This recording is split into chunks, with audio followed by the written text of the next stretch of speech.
Welcome back, everyone, to your podcast, our podcast, the Popular Side Podcast. As always, you have Mr. Inka Yusuf. Good evening, my people. How are we doing? And yours truly, Akande K. Inka, we are recording on a Monday, the 15th of December. This is crazy. How is it 15th of December already, Inka? This is insane. It's crazy. It is. They say, Anyway. I thought they said time flies when you're having fun. Now I'm not having fun and time is still flying. And time is just flying anyway. It doesn't really matter. It doesn't really matter. Time is just flying.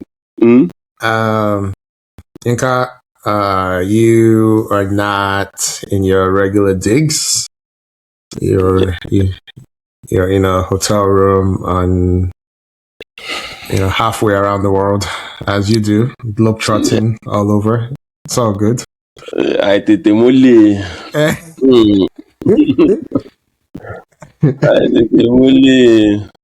I just want to go on.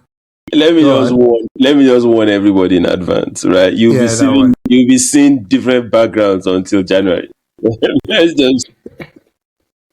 You'll be seeing different backgrounds until January. In fact, this background ends today. Yeah. Next week, it's a different background.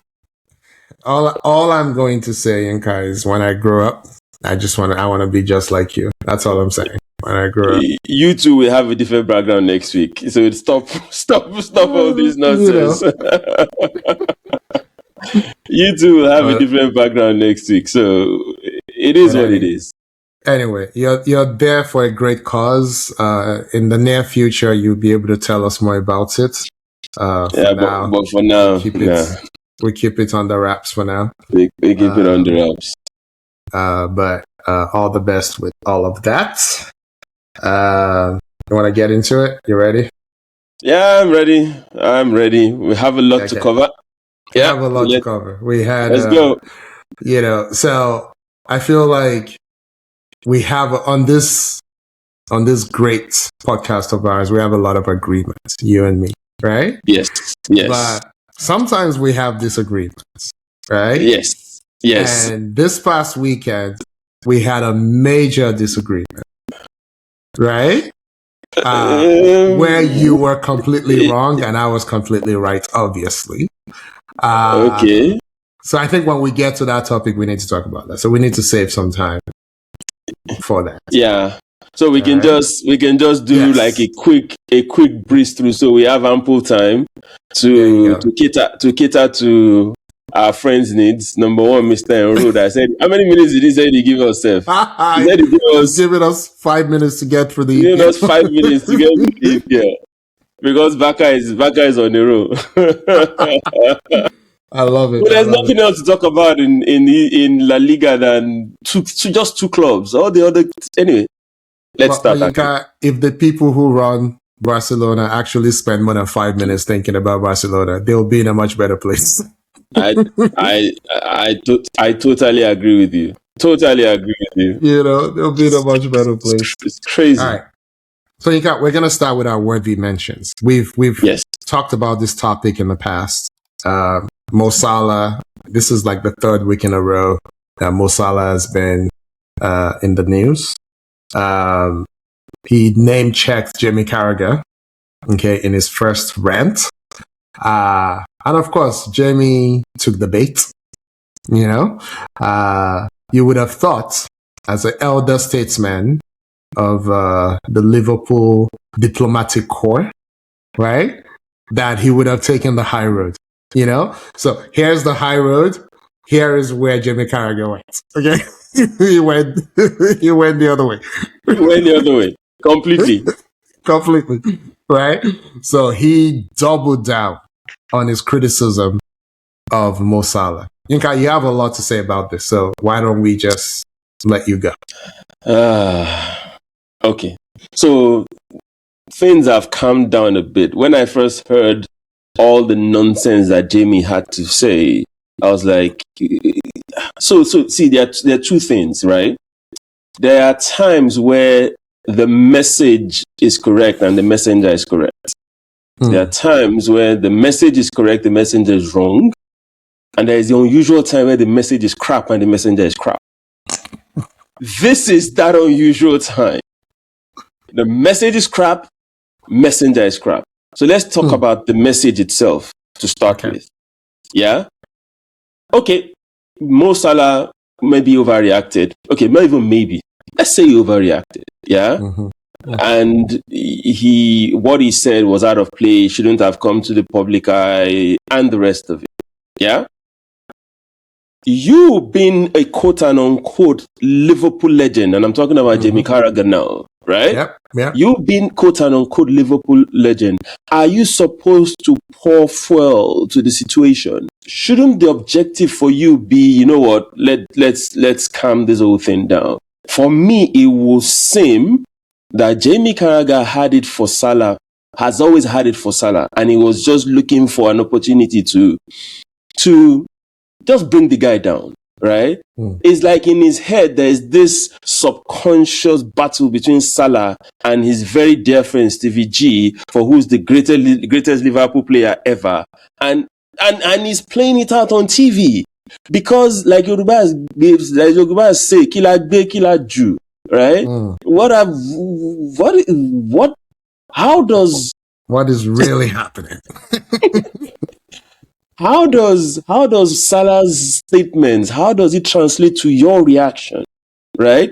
We've subsequently seen more matured people talk. Stevie G himself came out, and Stevie G was the elder statesman, right? He addressed, his position was quite balanced, right?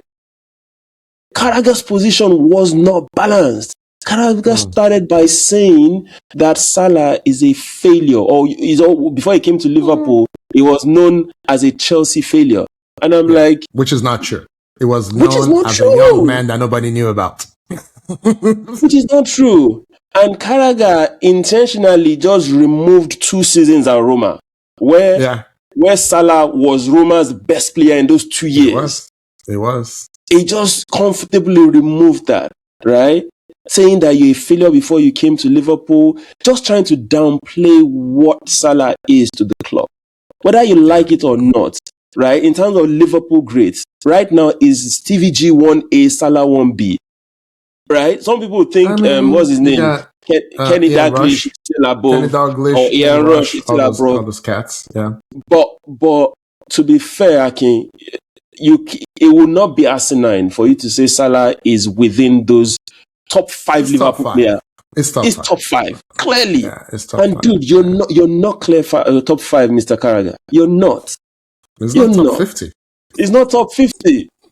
So I understand Mourinho said something. He said, name 100 defenders that I can name 100 defenders that are better than Jamie Carragher. One guy on Twitter actually did that. He named 100 people.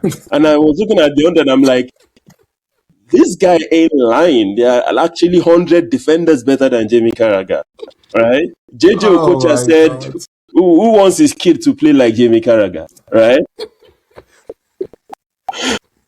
And Sami Kufo, I can't remember what Sami Kufo said. Sami Kufo Sami Kufo's was the worst. I wish I had the quote in front of me, but he just dismissed that man completely. He just dismissed him completely. So both the messenger and the message is wrong. Rightfully so, he's come out to apologize. And even the apology was a cheeky one. Yeah. And that was after, what was his name? Micah Richards probed him and continued to probe him, right? Then he eventually apologized, right? But I think all is good now. Sallah came on from the bench in their 2-0 win as a midweek over the weekend. But frankly, Carragher just needs to stop. He says nonsense too much. I'm sure, Akin, you follow the Golazzo CBS, whatever. You remember the nonsense he spewed, right? To Katie, Kate Abdul. The nonsense he spewed, that Kate had to be matured about it and say, we all have a big brother who doesn't know when to keep quiet. You remember what she said? I do. It was about her man. It was about her man and the relationship between the two of them, right? And I'm like, and Thierry Henry and all that, exactly. And I'm like, dude, you you should do better. You should do better. You shouldn't be saying stuff like this. Yeah. And you know, frankly, if there's anybody that should be keeping quiet, it is Carragher, because he's that kind of person that you are just saying, let's bring him into our fold. He's not. Do you understand? He's nowhere near great. I'm sorry, he's not. He's not. As a player and even as a pundit, you can't be personally attacking people that way. Was Sallah wrong? I believe so, to some extent. I think so too. But what Sallah was saying to some extent is also correct. Sallah is saying, how can we be looking for a goal, right? Mm-hmm. And I'm on the bench.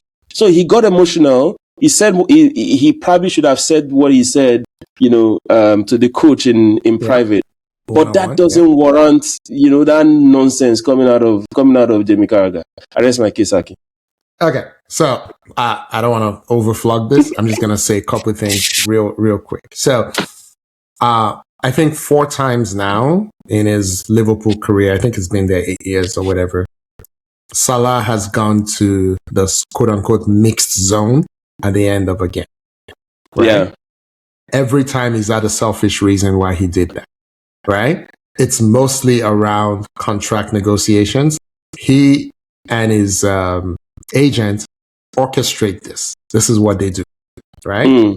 But again, someone can be uncouth. Someone can be, unsophisticated. Someone can be, what's the word I'm looking for? Can be wrong in their approach. And the underlying message could still be true or could still be accurate. So he totally orchestrated this. So there's a bunch of truths, Yinka, in this situation, a bunch of facts, if you will. Mo Salah is a Liverpool legend. Mo Salah has probably outperformed any kind of contract Liverpool has given him. Man, you just scored. So Mo Salah has outperformed. That's a fact. They don't win the championship last year without Mo Salah. That is a fact, right? Yeah. They literally had 2 misfiring forwards and it didn't matter. There's very few games they played last year where they were looking for a goal. Mo Salah would just deliver. Yeah. But it's also true, again, contrasting, but true. It's also true that TAA, Trent Alexander-Arnold, sacrificed a lot of his own game to cover Mo Salah. Now, but people will say, Trent wasn't a great defender, all of it. Yeah, that's very true. Not a great defender, but he was an intelligent player who always filled in. He knew where he needed to be. So Mo Salah had no defensive responsibility. I would argue he had less than Ronaldo in his prime. He had less than Messi in his prime. Mo Salah had 0 defensive responsibility, which is hard to do. Mane had a lot back in the day, right? Yeah. So all of those things are true. All of those things are true. But is he your place, Jamie Carragher? you know what I'm saying? Is it your place? And again, when I say you're a member of the Liverpool diplomatic corps, are you trying to be right? Or are you trying to keep things, going so your season doesn't get disrupted? Again, you know how I love to quote scripture. Everything is permissible, but not everything is beneficial. That's what the Apostle Paul said. You can do it, doesn't mean you should. And you know how much I love to quote Chris Rock. Chris Rock said you can use your feet, to steer your car. Don't mean you should. You know what I mean? Is it the wisest thing you can do? Everything is permissible, but not everything is beneficial. So you can go on TV and talk junk about Mo Salah, but should you? Is it going to benefit the overall larger Liverpool community? Yeah. I hope we never speak about this again. We've talked about this 3 different times. I hope so too. We're not Liverpool fans. Whatever. Want to destroy themselves, have at it. But one thing it did say that I thought resonated with me was Egypt is the most successful AfCON team in history. Now, a lot of their early successes came when, there was like four teams in the tournament or whatever. But he also had some more recent successes. And he's blaming Mo Salah for never winning the AfCON. It's a thing. I don't know if it's everything, but it's a thing. You know? I don't know. Is it everything? It's a thing. You know? Aki. England is supposed to have the golden generation of football. I understand. Right They've now. Had the golden generation 5 times. What have they won? What have they won? What have they Zero. won? I know. Does that make Kane less of a player? No, it does not. So you see what I'm saying again? Nonsense. Spewing absolute nonsense. But let's move on. Don't let's ever talk about this again. Carragher is great segue to our next worthy mention. The Nations Cup is starting. Can you tell people that you're gonna be there? Is that okay? I just told everybody you're gonna be there. Can we they also will tell know eventually. You didn't invite me. That's really what I want to talk about. I was not invited, but that's okay. All right, so people, let's do it's not in my power to invite this young man, right? Of course it is. Of course it is. You know, if you really wanted me to be there, you will make it happen. You know. Anyway. But anyway, I will be holding down the home front. You know, for the two of us while you that's enjoy. Good. So I don't have the groups or whatever in front of me. I do. This is the least I've cared about an AfCON. It's very deflating after not making the World Cup to be thinking about AfCON. But we have done this before, you know, and been successful when we failed, you know, on the World Cup stage. So please speak to it, Yinka.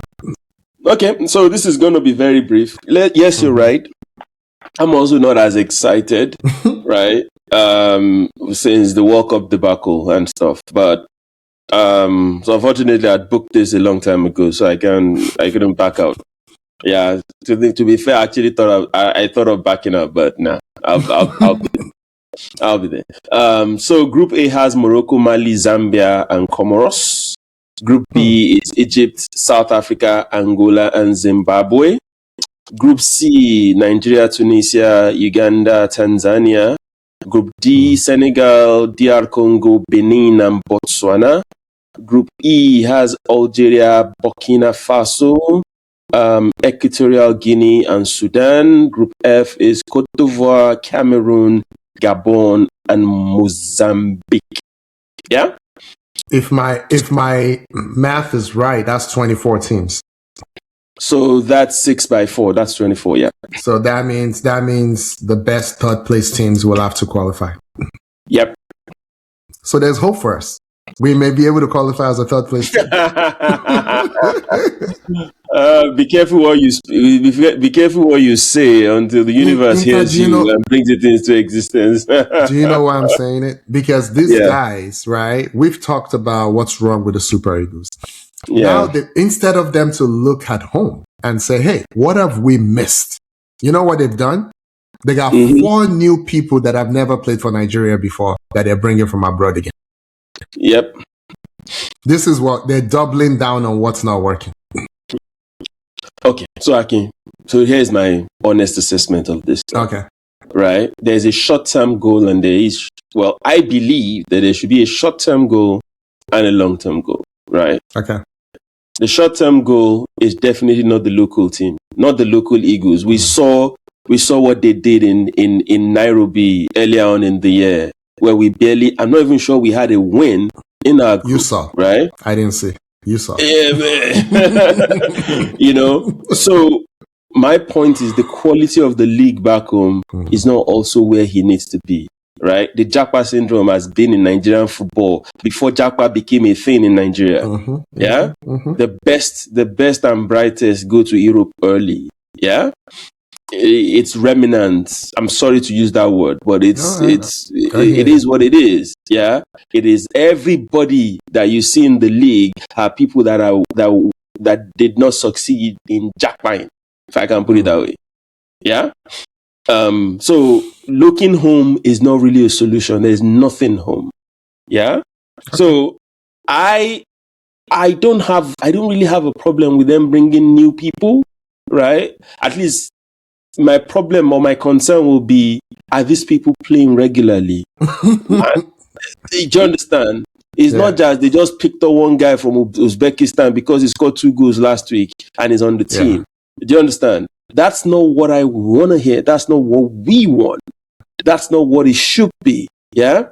So that's at least for the tournament, you need to come up with a list of 23. I've not even seen the list of 23 to tell you how bad it is. The tournament starts on Monday or Tuesday. Nigeria's first game is on Monday or Tuesday. I didn't pay attention to it. But I don't even know who the 23-man list is because I saw all conflicting news. This person is out, that person is in, and all sorts, right?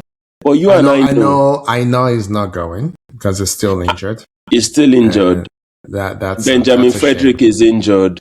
I saw somewhere that Nwabali was injured. I don't know how true that is. He's going. He's on the list. He's still. Maduka Okoye, I hear he's not going. He promised his club in Italy that he's going to get them out of. I don't know what's going on. I think the guy is just.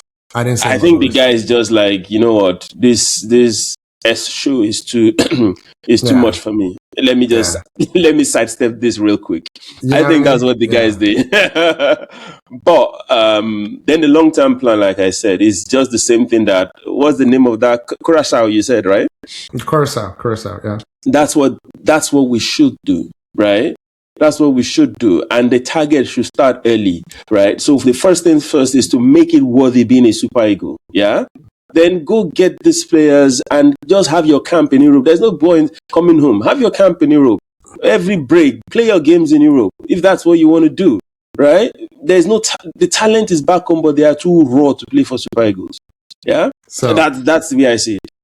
Yinka, if you had to pick one of our most consistent Eagles over the last 3 cycles, 3 AfCONs, who would you say it is? One of the most consistent. 6 years. It will be? Thank you. That's my point, right? And Iwobi is technically someone you would consider one of these quote-unquote foreign Eagles, right? Yeah. Yeah, you would consider it. Okay. Well, we got him early. Yes. Right? We got him early. He's committed.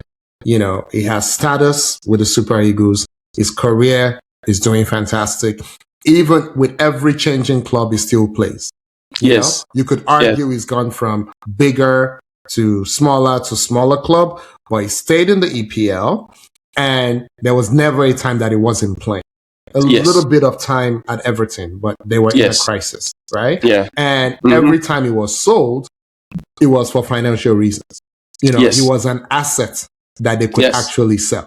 I would consider his career to have worked out pretty fantastically, but I'm also very biased. I love the kid, so I'm also very biased, right? So why aren't we looking, if that's a model that has worked, why aren't we looking for the next Iwobi?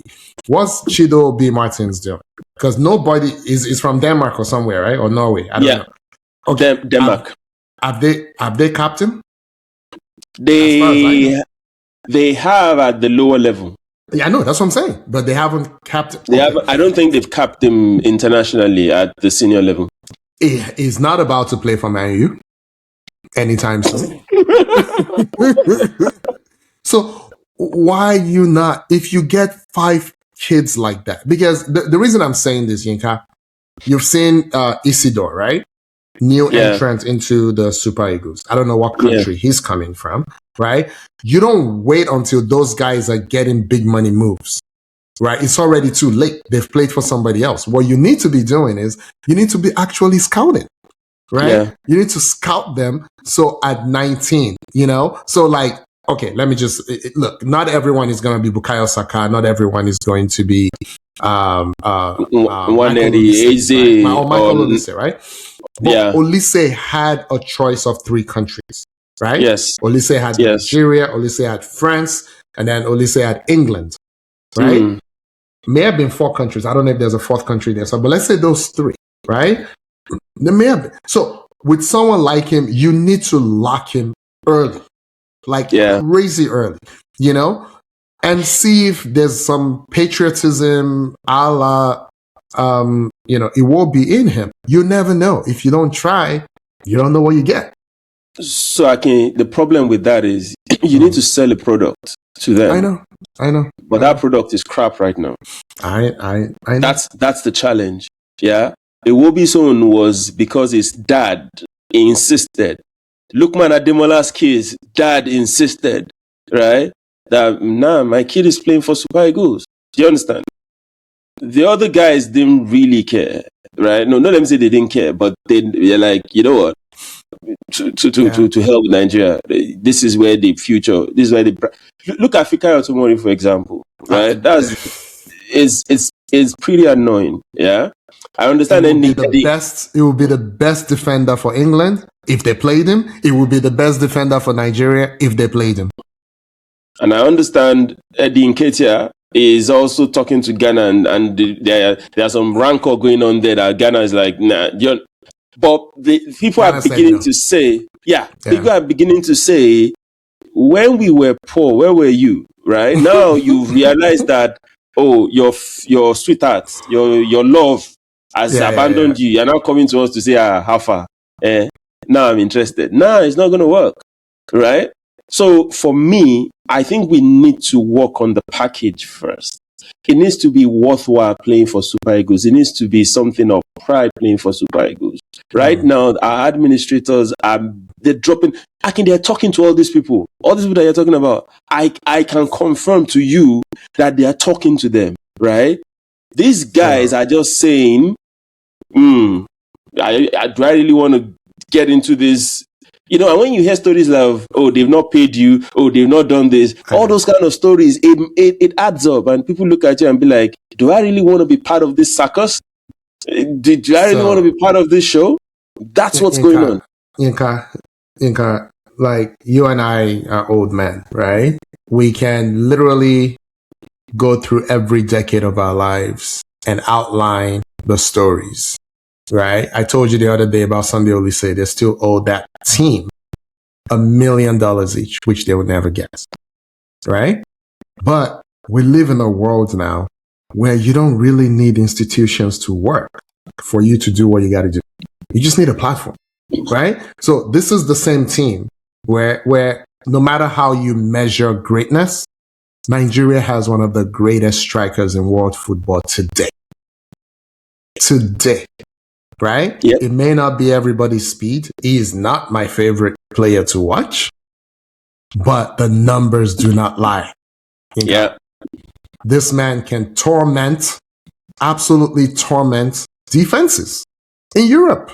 And he's been doing this now consistently for at least, 4 or 5 seasons. Yeah. So you can sell this, right? So, and guess what? If you're right next to this dude, and you go to the World Cup, what does that do for your platform? I wish people would begin to think that. People would begin to think that. They're not.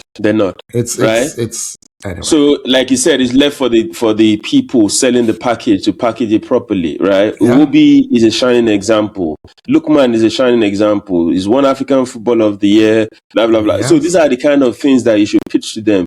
Nigeria should be all over Ethan Nwaneri right now. All over him. Yeah. All over him. And there are so many players in the Arsenal Academy, United Academy, those young boys, Chelsea Academy, get them to even come and play the under-21s or under-17s for us. I don't want you to be bringing under-21s and be playing somebody that is in Israel. I'm like, number one, I know that dude is not 17 years old if he's playing in Israel. I know, because he left Nigeria. I would rather be comfortable with the certificates or the birth certificates of people that grew up in England. So we know Iwobi is not football age. We know that one. I can't tell you Chukwueze is not football age. I can't tell you Osimhen is not football age. Hey. You know, and the good thing, if you go to the Chelsea Academy and it don't work out, they can always be, let me not say, they can have a different career in Nigeria, is all I'm saying. What are Chelsea fans known for again? Let's keep going. Okay, let's move on. Let's move on. I didn't say that. All right, you go. So this past week, there was the final round of the Champions League for the year. So every team has now, all 36 teams, I believe, have now played 6 times. Arsenal remain unbeaten. Yep. They beat Bayern, as you know, 2 weeks ago. Yep. So, shall we talk about anything interesting that happened in the Champions League to you? I know Ajax finally won a game, so still shocking to me how bad they've been. But anything that stood out to you that you want to talk about? Okay, so before we talk about the games, let's look at the table as it stands right now. Sure. So Arsenal first, like you said, Bayern second, PSG third, City fourth, Atlanta fifth. Atlanta have banged out 4 wins in 5 games, and they've just shot up the table. Inter sixth, Real Madrid seventh, Atletico eighth. So that's the automatic qualifier is the first 8, I believe. Yeah, first 8. Yeah, and then 9 to 16 is the playoffs. So in 9 to 16 right now, you have Liverpool, Dortmund, Spurs, Newcastle, Chelsea, Sporting, Barcelona, and Marseille. Yeah. Yeah. And some teams that I don't expect to be outside the qualifier, outside the playoff spots. You can see teams like Villarreal here, surprising. You can see Athletic Club. You can see Napoli. You can see. It might actually be 9 to 24. Yeah. I reckon 9 it's 9 to 94. It's 9 to 24. 9 to 24. And then they knock each other out for 8 to come up. Yeah. Exactly. You're right. So from 25 to 32, you have Athletic Club, you have Villarreal, you have Benfica. Surprisingly, even Frankfurt, I can say I wouldn't expect Frankfurt to be in there. But the key thing now is in the qualifying spot, you have some heavy hitters here. And I mean heavy hitters. Yeah. So a lot of people are trying to, get into that top 8. Yeah. Liverpool, for example, there are 2 games left. Liverpool trying to get into the top 8. Chelsea trying to see if they can get into the top 8. Barcelona trying to see if they can get into the top 8. Juve trying to see if they can get into the top 8. So the last 2 games, they happen in January. I believe one in January, one in February, or both in January. I can't remember. But what will then happen is those 2 games is going to be fight to finish. Yeah? It's going to be fight to finish. I don't want to talk about those games for now. We will highlight them when the days come closer.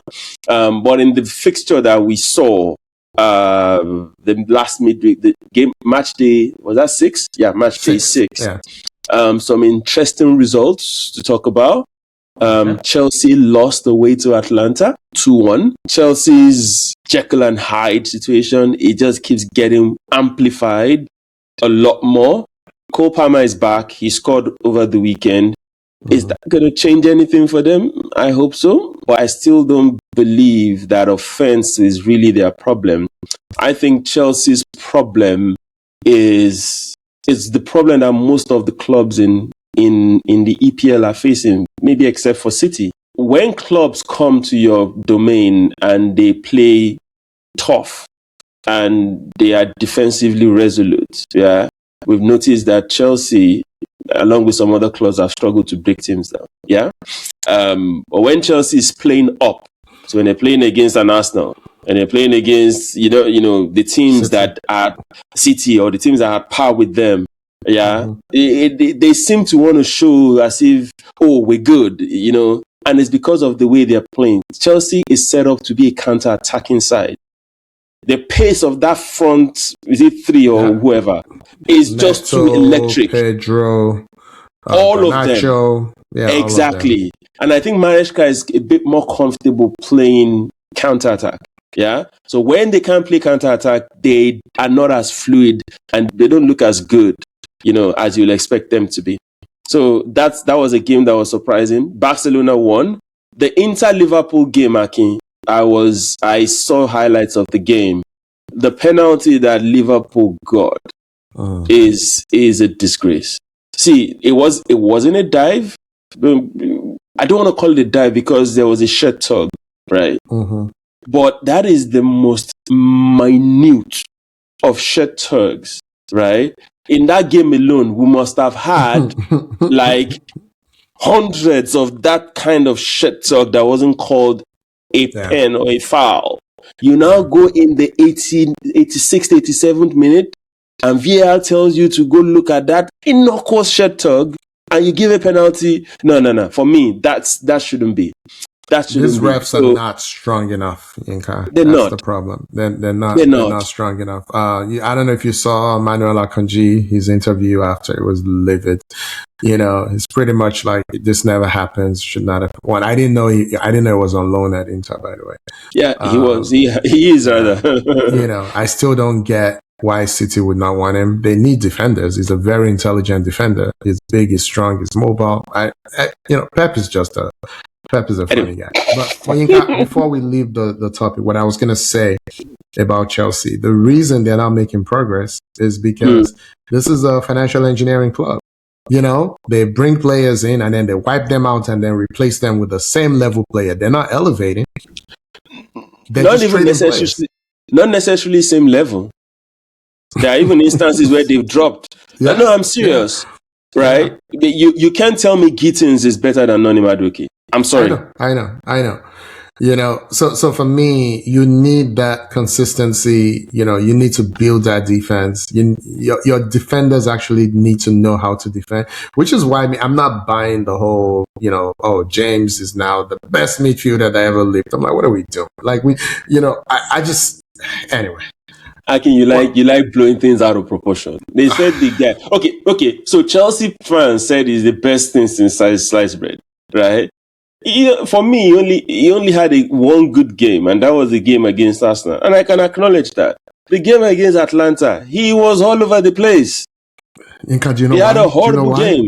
Do you know why? I've seen this before. Remember Trent Alexander-Arnold is going to sit at the base of the midfield for England. I'm like, do you think Pirlo became Pirlo over 2 games?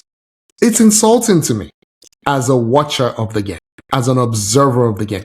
This is a professional position that it takes years to get competent at it.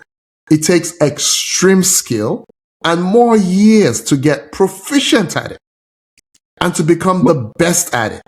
You can't just moonlight your way into this.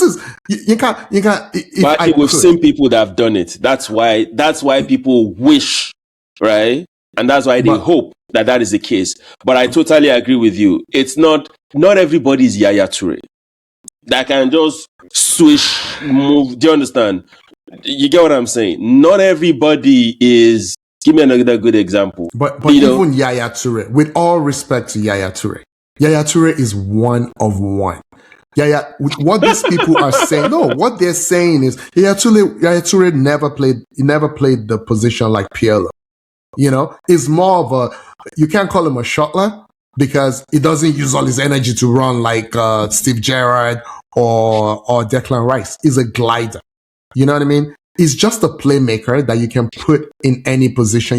He's a positionless player. So like Tony Cruz, when you look at all those kind of guys, you're like, these guys it's like plug and play. Put them anywhere. That's not what they're saying about James. They're saying he can sit at the base of the midfield. Like they lied to me that Trent could sit at the base of the midfield. He did not even sit against Arsenal. That's the funny thing. He didn't sit. So what's all this? Anyway, Bournemouth has equalized, Tinker. Semenyo, your guy. Try to contain yourself, okay? I know how excited. Anyway, all right, let's keep going. Let's talk about the Real Madrid City game. Yeah, let's. Real Madrid, surprisingly, Mbappe started that game on the bench. That was the game he started on the bench, I believe. Injury. Was he injured? They said it was. Okay. So this was when I was airborne for this game, so I didn't really excuse me. I didn't watch the game, so I thought him being on the bench was. So if he's injured, why is he on the bench? If you have good enough to play, that means he's on the bench. I didn't watch the game, but I actually thought the way I read it, I thought he had started and came out, but I don't know. I didn't know that he didn't start at all. Oh, okay. Maybe I got it wrong, but I didn't see Mbappe in the highlights that I saw. Anyway, so I think I'll check. Keep going. Yeah, but City won, right? And for me, Madrid, yes, they might be a bit safe. They are 7th, yeah, but they're playing with fire, right? They're playing with real fire. I thought that was a chance for them to really, but we actually thought City was going to win. Yeah. The only positive for Madrid is that game actually has helped Rodrigo to some extent. And Rodrigo is going on a run right now. He scored in that game. He also scored yesterday. Was the day before yesterday?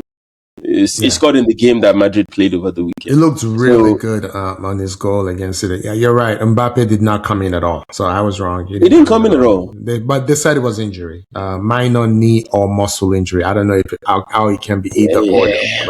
But the guy, he played the full match this weekend. The game they played yesterday, he played and he scored.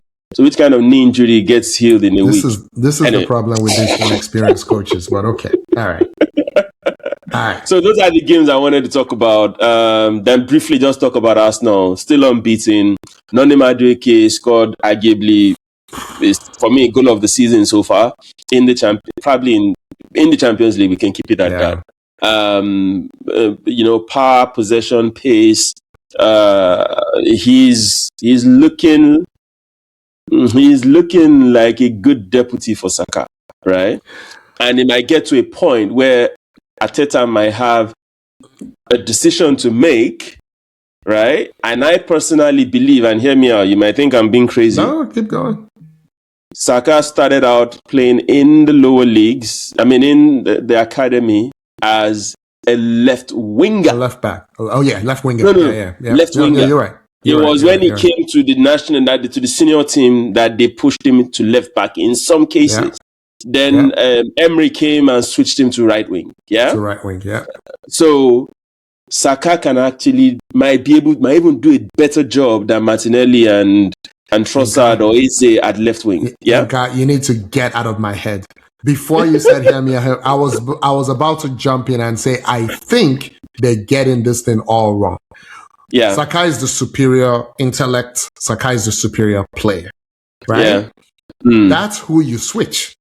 Yeah, you know what I mean. He's the one who has more capacity to do more things. That's who you switch. So stop switching Madueke. When he plays his best, he plays his best on the right. Let him play on the right. Move Saka to the left. And see how they play together.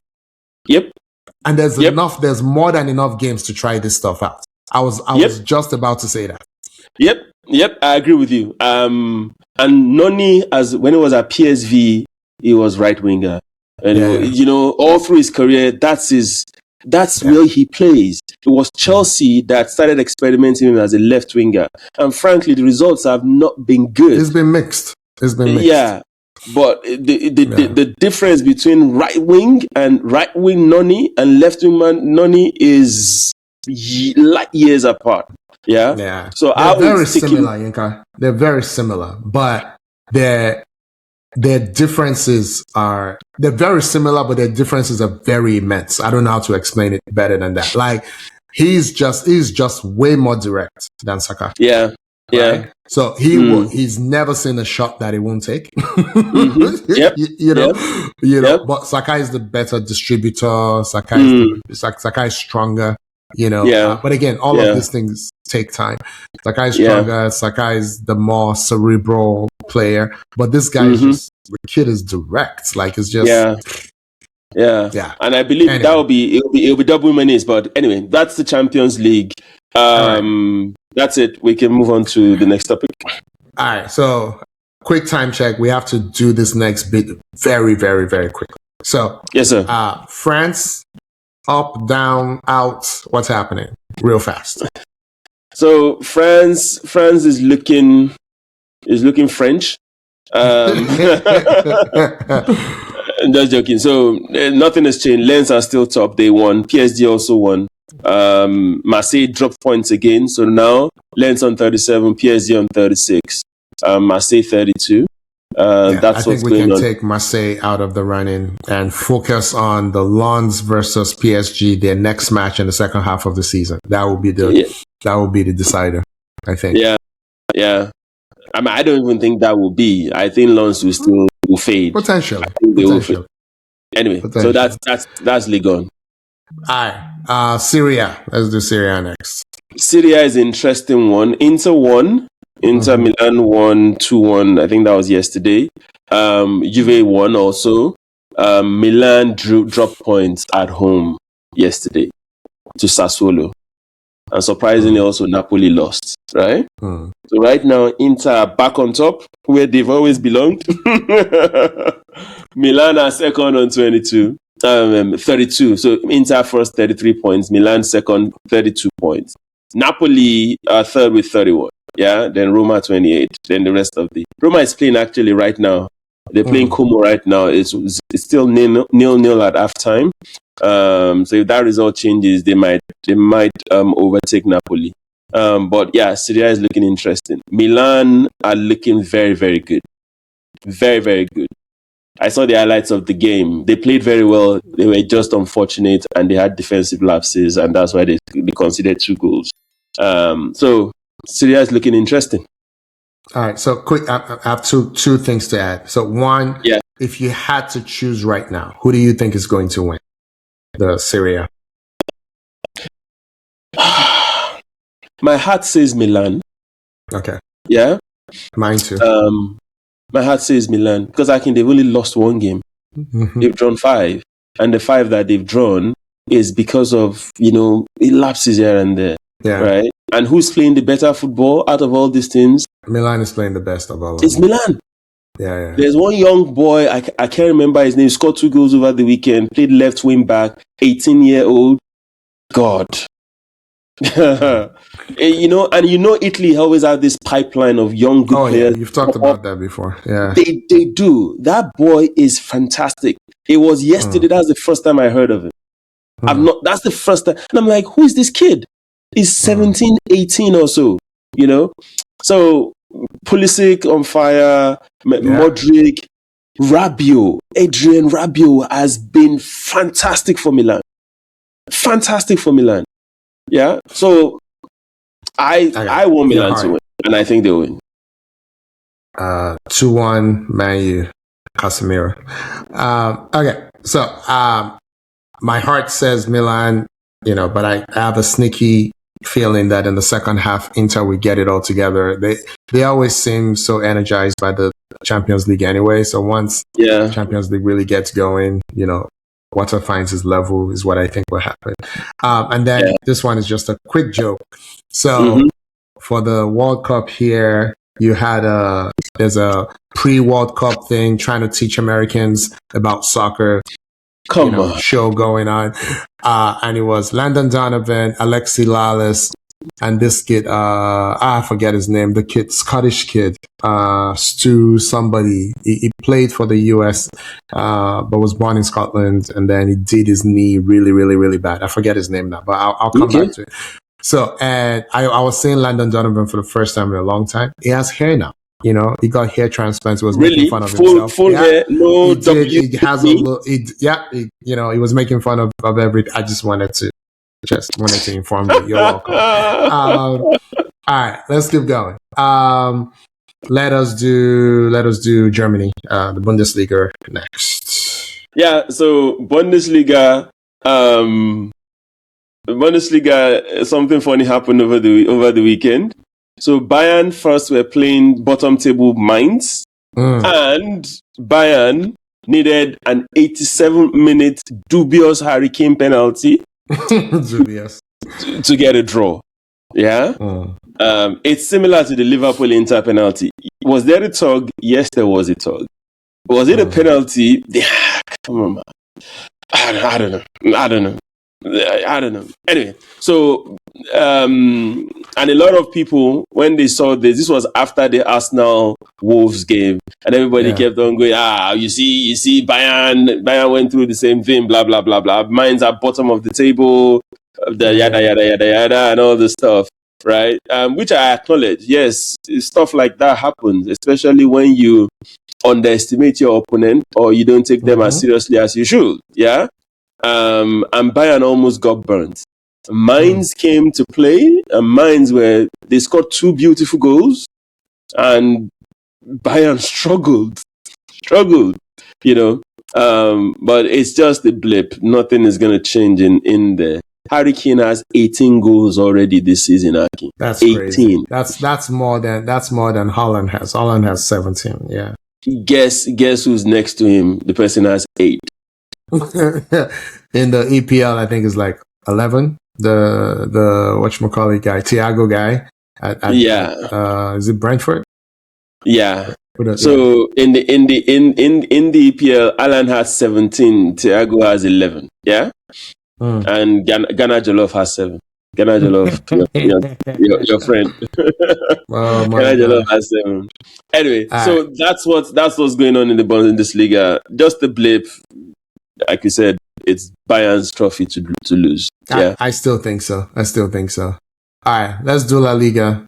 So Enro doesn't boycott us. So La Liga, something similar also happened. Well, it didn't really.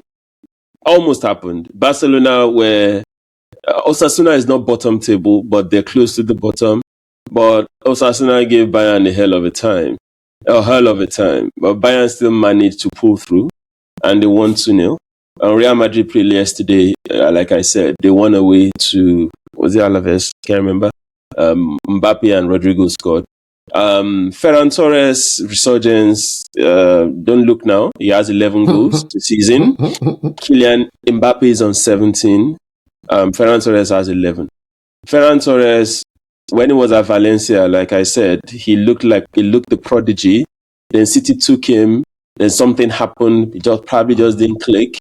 And he's gone back to Barca. He's trying to find his feet. But every time he plays, he scores. Wow.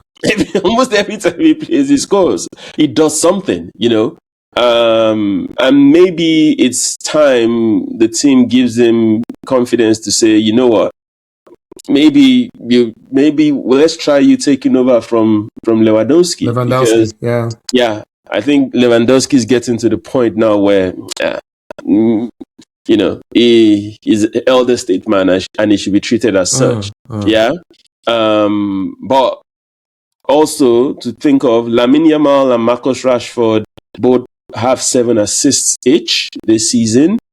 They are really, really getting the balls across, and feeding, the Dani Olmos, So Barca, they are offensively on fire right now. They scored 49 goals, Aki. 49. The next to them is Real Madrid on 34. That's 15 goals.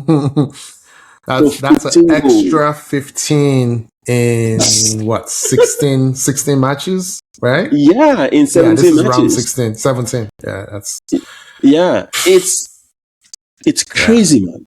Yeah, it's crazy. So offensively, Barca are on fire. We can't say the same defensively, yeah? but like there are some teams that they believe attack is their best form of defense. And right now, that attack is pouring, man. Is the football they play. Osasuna was a blip. Yeah, they didn't play too well, but they won. But the other games, they've been steamrolling people, right? Pedri, knock on wood. I hope he doesn't get injured.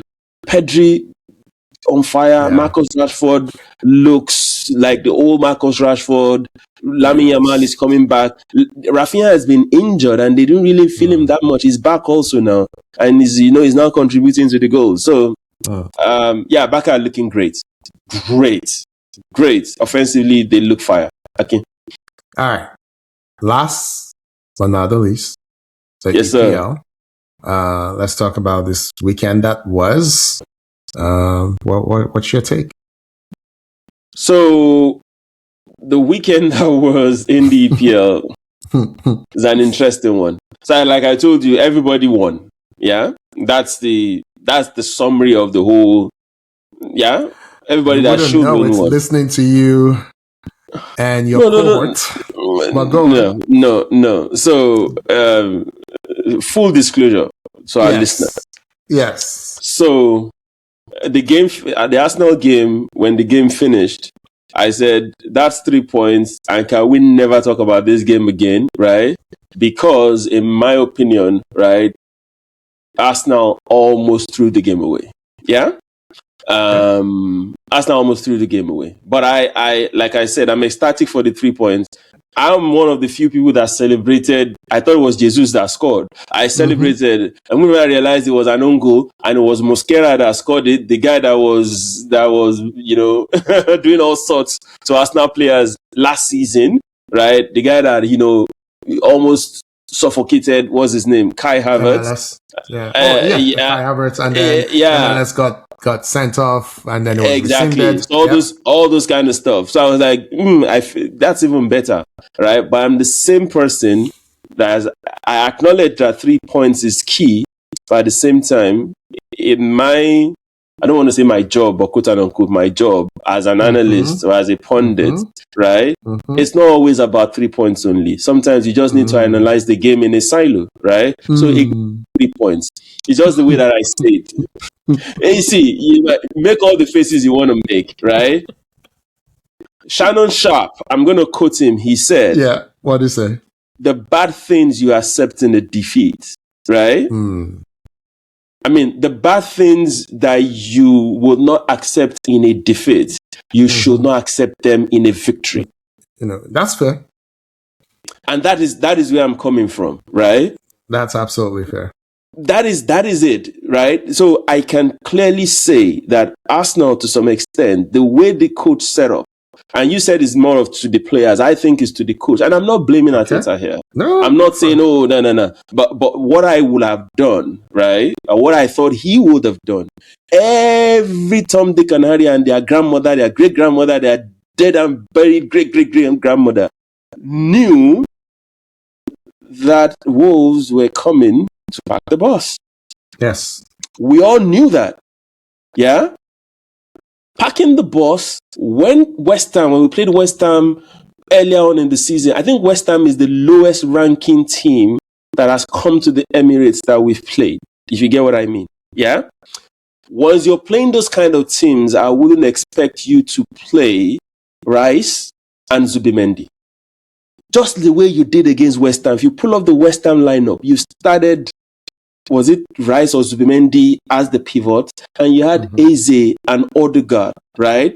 Yeah. So I think it was Rice, Eze, Odegaard. That was the game Odegaard had an injury. And I remember vividly saying, we missed an opportunity to see how this 3-man midfield would have looked. But I liked the idea that Arteta was going for it against the West Ham that was coming to set up shop.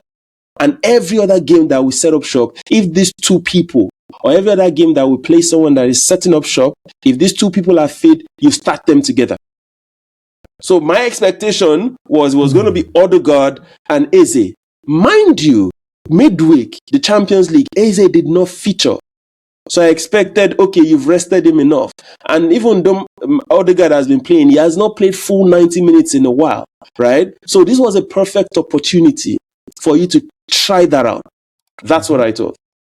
Okay. Game started, everything was too tight. We struggled to break them down. I get that. So when you are going to make the changes, my expectation once again was you take out Zubimendi, right? And just bring in Eze. But guess what he did? He took out Zubimendi. Eze was on there already. Bring on Odegaard, sorry. Yeah. But he then took out Zubimendi and he brought on Merino and Odegaard. And I'm like, no, what are you doing? What are you doing? Don't do that. You need people to unlock. You need to unlock these guys. Yeah. That's what I thought. Yeah. I don't have a problem with the own goal. I was just messing with you. Yeah. Okay. I don't have a problem with the own goal at all. 2 own goals. I don't have a problem with that. See, these guys didn't just carry the ball and walk it into their net now. The reason why you had an own goal, it was because there was pressure. Do you understand? Brilliant balls in from Saka. Brilliant. Absolutely. So I don't have a problem with the own goal. I had a problem with the way the team set up and the changes. Okay. Not let me say I even had a problem, right? I just thought, right, these are the kind of games that you could have played that kind of whatever. A lot of people thought, the back four. I don't have a problem with who he started at the back four. You thought Ben White shouldn't have started. I'll get into it. There's a reason before. Just health reasons. Yeah. Okay. Yeah. And I get it, but this is what, when I mentioned to you a couple of weeks ago that this is what happens when injuries are there. Yeah. You did. You then have to play people that you necessarily wouldn't have played. Unfamiliar positions. Yeah. Absolutely. Would I have done this differently? Would I have said Ben White rest, Timber play right back, Hincapie play centre back, and Lewis Kelly coming like left back, right? Yes. We could have done that. Yeah. That's what we ended up doing. That's what we ended up doing. White injury. Yeah. But you know why I believe that it was Timber that was at centre back to start with. I believe White had lesser injury risk than Timber. I believe Timber was carrying a knock. So they didn't want to play him right back where he'll be bombing. I think that's why they played him. I think that's why they played him as centre back. And they thought Hincapie was fresher. Hincapie can play left back, right? And Saliba can come in at centre back. But also, you played Norgard at centre back in Europe. So for me, so again, do you mind if I... Yeah, go ahead. That's fine. So one, I think Club Brugge away cannot be less of a challenge than the worst team possibly in the history of the Premier League at your house, right? Okay. So let's just throw something. So if you could go to Belgium and play Norgard at centre back, a CDM at centre back, you can play him in front of your own crowd. Fair point. In London, right? So, but again, you and I know Arteta. We don't know him personally, but we've studied him enough that we know he's a cautious guy. So I have come to terms with it, right? So the reason this season in particular, I seem to be on the opposite side of popular Arsenal fan opinion is I know who we're dealing with. You know what I mean? It's like saying there's a public figure somewhere, say Trump, and he says something great. So for example, today is Monday, the 15th. Rob Weiner and his wife were killed in their apartment. You saw this, Yeah, I did. Yeah. So this is a popular, director, beloved actor from the 70s, whatever. He's 78, she's 68. And then there's rumors that it was their child, their son that killed them, So this is really, really, really bad. I will let you Google what Trump said in his Truth Social post. It is as bad as you can imagine. Was I shocked? Was I clutching my pearls? No. If he said it in 2015, would I be shocked? Absolutely. But I've now had 10 years to steel myself and not expect anything less from this guy. Right? So I've had 6 years of Arteta. Okay? Arteta is caution first. This is what he does. And then when he's supposed to be cautious, he goes reckless. This is what he does. He played Saka until Saka's hamstring the last 2 seasons. He played Odegaard until... You know what I mean? Because for him, it's about trust. If you give him one tiny reason not to trust you, it's over. So I've talked about all the good things about Arteta. Nobody will outwork you. Nobody will out-prepare you. Right? And Emery is the same way, by the way. I just think Arteta is more brilliant. Right? They both work really hard. They both prepare really, you will not come in and just wing it. Like Wenger was winging it. He will never do that, right? But on the flip side of it, Yinka, when he has a core that he believes in, I'm sorry, if you're not in that core, you're on a long thing. You're not going to break into it. And I think that's what's happening with MLS. MLS before yesterday had played, or before Saturday had played 9 times in the EPL. 0 starts. 0 starts, Yinka. So again, what you say doesn't do anything for me. What you do is how I judge you.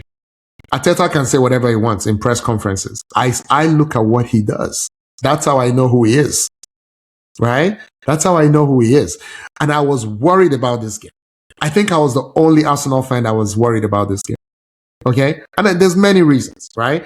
I think the worst EPL meaning from 1992, EPL team ever is that Derby team. You know, the Derby team that finished with 13 points. I think is the worst EPL team ever. I think Sheffield, the points, Sheffield was really bad 2 or 3 seasons ago, but that was the club just being terrible. It wasn't really the players. I don't think this Wolves team has bad players necessarily, right? But the facts don't lie. The facts are they came in with 2 points and Arsenal came in averaging 2 points per game. So it was 2 points total versus 2 points per game, right? And it looks like a game between equals. So I give you guys on the other side of this argument that. But here is the real, right? It's either XG matters or XG doesn't. What do I mean? XG in this game was like, I think we were like, what was it? 2 points?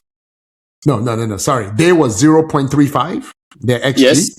And Arsenal was 1 point something. I forget what it was. 1 point something, right? So it was pretty much a 1-0 game. It was a 1-0 game, XG-wise. Yeah. Yinka, City went to Crystal Palace and won 3-0. Please take a wild guess what the XG was. Maybe 1.5 or so. No. Okay, it was 2.08 for Crystal Palace and 1.18 for City. Yeah. That was a 2-1. That was a 2-1 Crystal Palace game that became a 0-3. Yep. Crystal Palace game. Right? Yep. So again, but this is what I was trying to say. I mean, obviously, you know, privately, this is what I was trying to say. Like, nobody cares when City does it. City should have lost 1-2. They won 3-0. Nobody cares. No, but Akin, so this is the thing about XG. It's just what it says is expected goals. Yeah. I know. But that tells you that your finishing is superb, right? And you are super clinical, which is what you need to be in this league. But that game against Wolves, no. Okay, that's why Haaland has 17 goals. I know. And there's nobody in the Arsenal hierarchy. No. Okay. When you say it's not sustainable, right? I would say, yes and no. That Foden I get what you're shot, saying. Right? We're talking City. That Foden shot. Yeah. Dean Henderson refuses to be great. He's a really, really good goalkeeper that all his life, he just refuses to take the next step. He should have stopped that ball. But I would say that is better finishing, placing, instead of just smacking the ball. Imagine if what's his name, Martinelli, right? That ball that he had, it was indecisive, right? You were going to do the Henry. You're going to do the Henry. You didn't do the Henry. It was not a mix between an assist and an Henry. And I'm like, you need to do one. Is it that you're shooting to score or you're giving, what's his name, Gyökeres to score? Gyökeres also, there was a ball that Saka played through with his right leg. First time pull out. Behind the ball. I can tell you that's Haaland. Started running. If that is Ellen Haaland, right, he's tapping that ball in. No. If that's Havertz, that's a tap in. If that's Martinelli, I shouldn't say that after the debacle that was just. But Yinka, if I may, overall, right? Yeah. So let me say what I think Arteta got wrong. I think that was he did the overthinking that Emery does, right? When you look at, it's 2-2, man, you Bournemouth, by the way.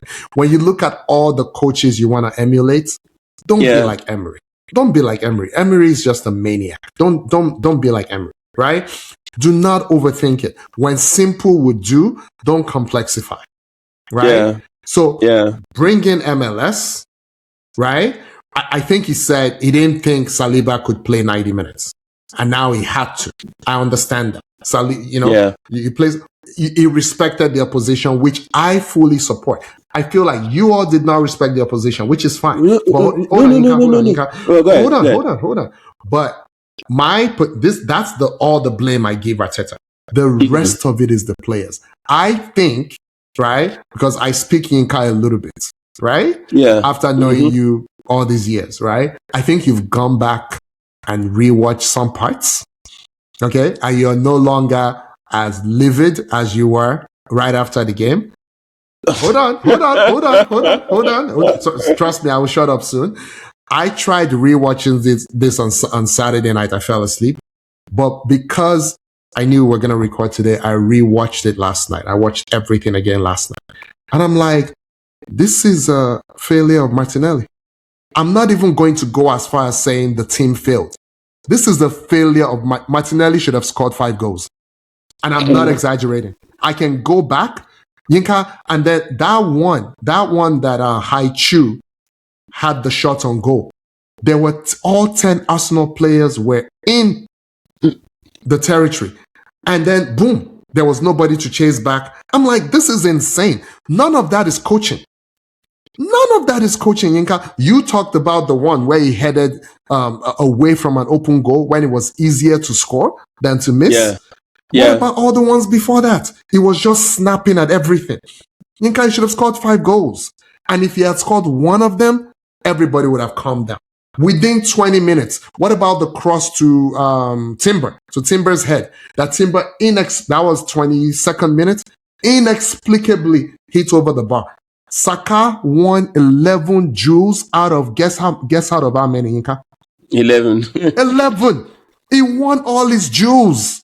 4 out of 5 dribbles were successful. What else was the man supposed to do? There were 2 different defenders with dyed hair that he put on toast. Everybody that dyed their hair that came to Saka, he killed them. What else was he supposed to do? You know, they said he's the man of course he's the man of the match.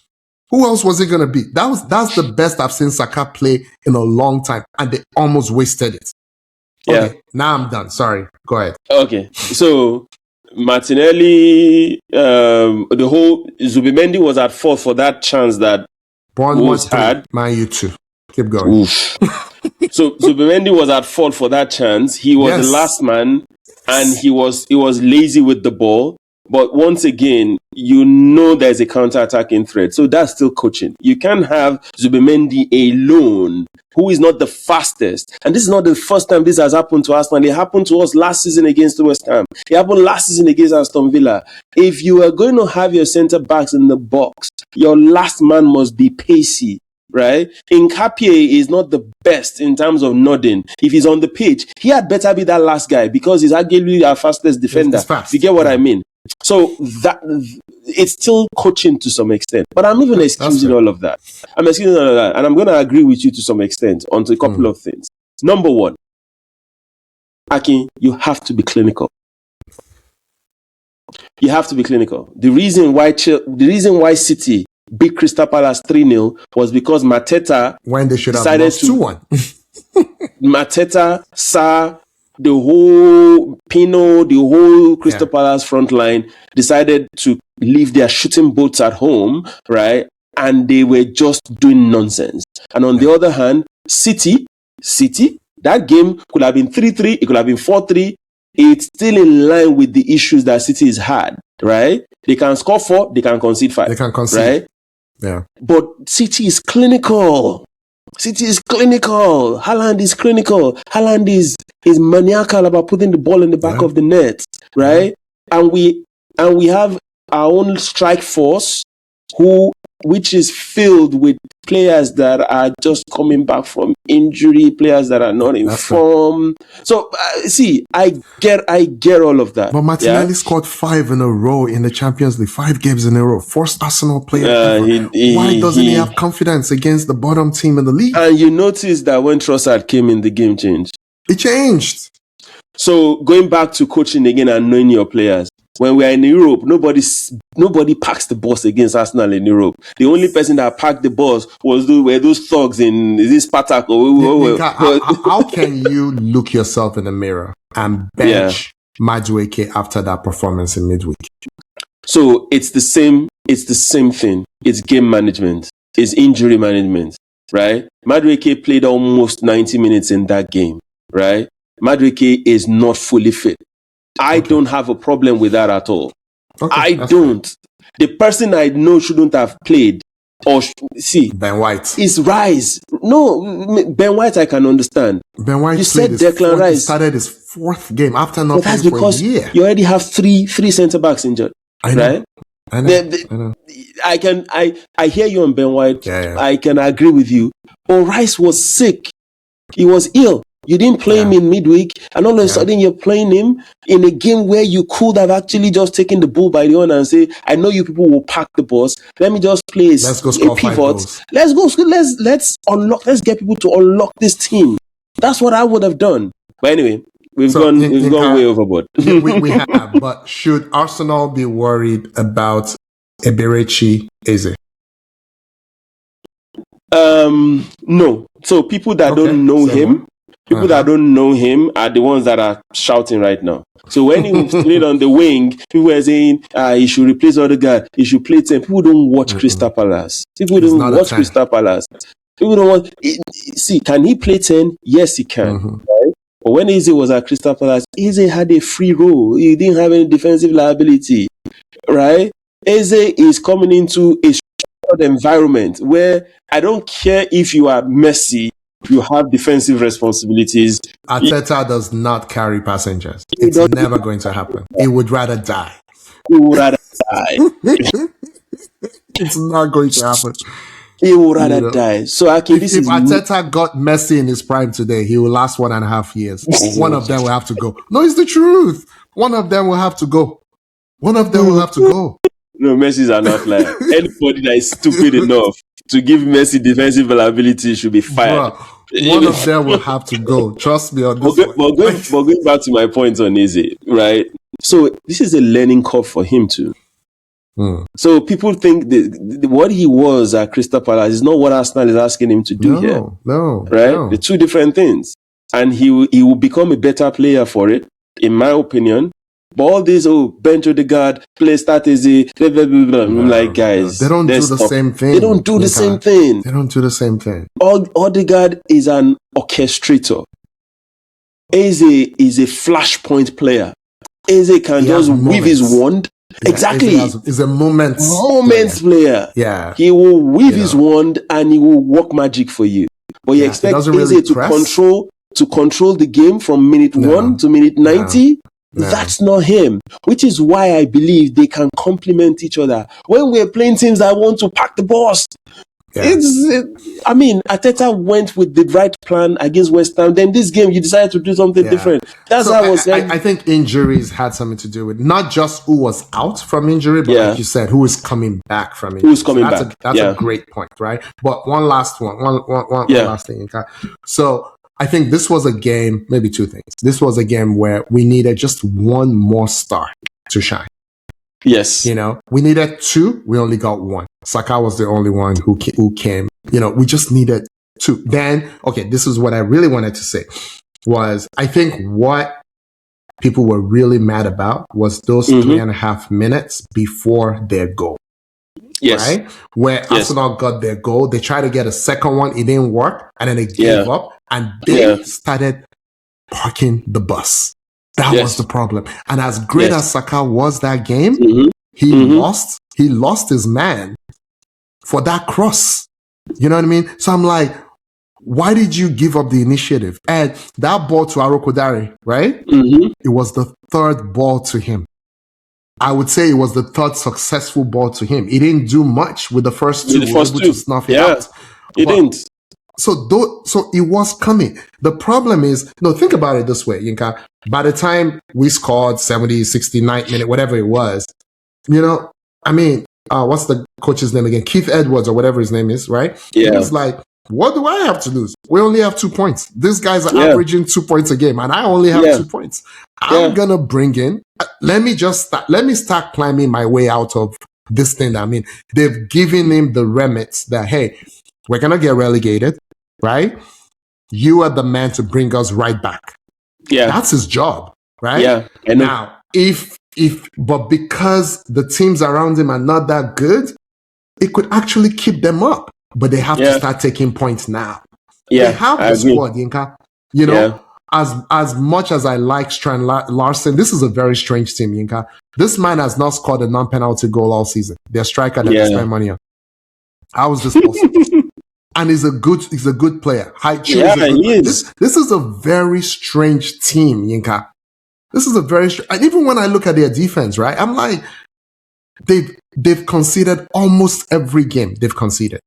Yinka, I'm gonna close on this, right? This is just for the people that are look. Crystal Palace won again, right? Sorry, not Crystal Palace. Aston Villa won again, right? Yes. They've now won. I think 10 of their last 11. They've won. Yes. Right? Yes. They lost 2-0 to Liverpool within that. Yinka, do you know of the 10 they've won out of 11? Do you know how many times they won by more than one goal? I think it's just twice. Twice. A 3-1 and a 4-0. Yes. This same Wolves was 1-0. 1-0. At home. At home. This same Wolves almost beat them. Wolves played the same format. The same format they played. Yes. That's why I said everybody knew this was what they were going to do. So, and side tangent before you move on. To all Man U fans that kept on, is it not the same Wolves we beat 4-1? They didn't respect you people. Not they just looked that. At you and first. Didn't they score first against Man U? No, United scored first. Then okay. I thought they scored first. So they looked at you and said, "You people, we can beat you." That's why they opened up. So don't take it as a feather to your cap that we beat Wolves 4-1. It's actually a shame. They actually disrespected you people. That's how you could beat them 4-1. They just need 3 wins to catch up to Burnley. They were trying to get one of them against Man U. Go on with your point, Aki. No. So my point is, these things that the margins are really, really, really tight. And for me, you always accuse me, I say that respectfully, of like always talking about nuance and context. But these things matter. You said it against when we were talking about City. They're scoring, they're winning, but they can't defend. They can't mark anybody. It's not sustainable. And with City, Una Emery giveth, Una Emery taketh away. With Villa, rather. Sorry, with Villa. Una Emery is going to happen. Of all the 20 clubs in the top flight of England, I would much rather be Arsenal. It's not even close. I would much rather be Arsenal. Because I know, look, if anything happens to Rice's hamstring, it's over. That I will tell you for sure. It is over. So that is what I'm worried about. That's the problem. Arsenal is swimming against the current, right? Yeah. And for them to still be 2 points, is it 2 points ahead? Yeah, 2 points ahead now. Given lost their goals difference. Given the spanner that has been thrown in the wheels, right? Yeah. I think the coaching staff deserve a big pat on their back, right? They do. But at the same time, right, they need to get themselves out of this injury mess. You have to. They will. You have to. You can't play people to the ground. It's a marathon. It's not a sprint, right? Yeah. If somebody deserves a rest, you need to give him the rest, irrespective, or you need to plan to give him the rest. If it requires you bringing a Salma or whoever, or one young defender from the under-7, which is why I was saying that Bruges away game, for example, I didn't play the kids. I would have played the kids. No, but there's still Carragher coming, right? There's still Carragher coming, and then there's... But you've entered... When you say Carragher, you mean Carragher or Carragher, the team? The team.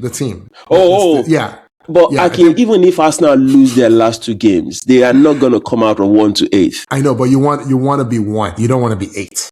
Because it doesn't matter. Frankly, it doesn't matter. The ranking doesn't matter. They're gonna do the home game second. Once you are 1 to 8, you are going to be home game first. Home game second, but again, irrespective. Do you know Arteta or do you not know Arteta? He wants to be number 1 in Europe. But that's my point. Number 1 in Europe. It's not a trophy. Number 1 in Europe is not a trophy. That's Arteta.